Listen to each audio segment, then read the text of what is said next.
大家好，今日我要介紹嘅書係《被討厭的勇氣》，作者係罕見一郎同埋古賀史健。咁呢本書最主要係講目的論。目的論嘅意思係為咗達成某種目的而去揾藉口掩飾自己嘅行動嘅理由。咁同我哋諗有咩分別呢？就係我哋過去我哋而家諗嘅嘢就係決定論，就係過去嘅嘢就可以決定咗我現在嘅我同埋未來嘅我所作出嘅行為，而且係無法動搖㗎，即係有原因先有結果。咁俾個例子俾大家，有一個人佢困咗喺屋企好幾年，佢想走出去，但係佢又走出去嗰陣時就會有一種恐懼感，所以去到而家都冇走出去過。咁正常人就會諗，因為佢細個嗰陣時就會有一啲譬如家庭狀況，小時候會受到欺凌，所以先導致佢走唔出去。咁但係佢呢本書就講，因為呢個人佢唔想走出去，所以先製造咗一個走出去就會有個不安嘅情緒，即係製造一個唔想出去嘅目的，營造咗一個不安同埋恐懼。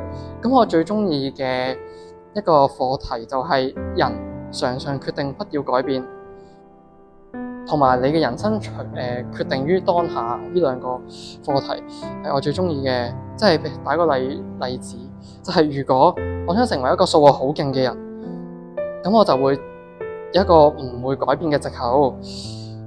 但係如果捨棄我而家呢個溫習嘅方式，用新嘅學習方法，咁我就可能會得到提升，而拎到數學嘅全級第一。咁呢本書即係推薦啲自我內耗嘅人去睇嘅。好啦，今日我嘅分享到此完畢，多謝大家。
各位嘉賓、各位家長、各位青年朋友，大家好！好感謝香港潮屬社團總會邀請我出席並擔任今日2025出花園成人禮儀式嘅主禮嘉賓。咁樣同大家一齊見證年輕一代踏入人生嘅新階段。我實在感到非常之榮幸咧。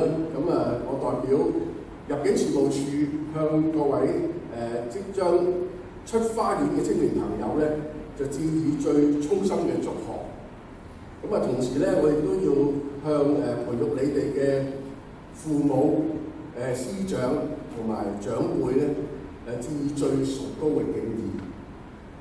而今日嘅出花園儀式咧，除咗承載住潮汕文化中對生命階段嘅尊重同祝福，更加象徵住一個人成長過程中重要嘅里程碑。我喺 AI 嗰度咧睇到出花園嘅解釋就係咁嘅，就係未成年嘅細路仔咧會比喻為生活喺花園裏面。通過出花園嘅儀式咧，就象徵住你哋咧正式咁樣脫離無憂無慮嘅童年。獨立咁面對人生，從小朋友嘅純真無憂咧，到成年後走出花園，開始面對挑戰，肩負起對家庭、對社會嘅責任。今日咧透過呢一場成人禮咧，我哋唔單止咧係傳承緊潮汕文化嘅根基，而且咧仲係幫緊香港年青嘅一代咧注入傳統智慧同埋價值觀嘅。我都希望你哋咧能夠記得今日呢一刻，係記得呢個出花園嘅意義，學會感恩，學會擔當，學會如何成為一個對社會有貢獻嘅人。今日我有幸出席呢一個充滿文化意義嘅儀式，令我再次深深體會到香港多元化、多元文化嘅魅力。潮汕文化作為其中嘅一部分，為我哋帶嚟豐富嘅傳統價值觀。呢啲價值觀無論喺邊個時代，我哋都值得我哋用心守護同埋傳承嘅。我們勇敢追夢，共建家園，共建家園，生存感恩珍惜。我們踏出花園，我們踏出花園。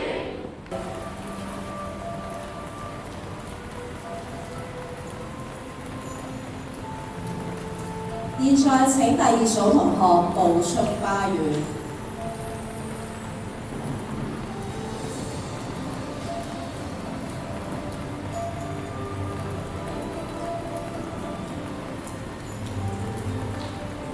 有請第三組同學準備。